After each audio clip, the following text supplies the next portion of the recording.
অবশেষে সকলের সামনে রাহুলকে ভালোবাসি কথাটি বলে ফেলল রাহি।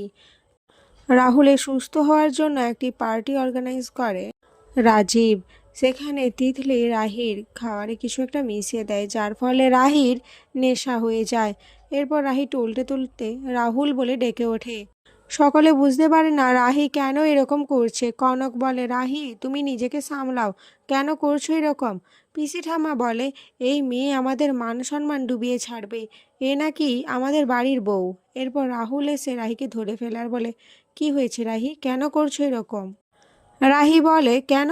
আমি কেন আপনাকে নাম ধরে রাখতে পারি না? আমি তো আপনাকে ভালোবাসি, তাই আমি ভালোবেসে আপনাকে ডেকেছি।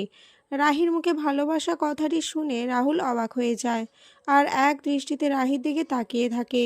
তো বন্ধুরা, তোমাদের কি মনে হয় এরপর রাহুলও কি রাহিকে নিজের মনের কথাটা বলে ফেলবে, নাকি রাহিকে ভুল বুঝে দূরে সরিয়ে দেবে? অবশ্যই কমেন্টে জানিও।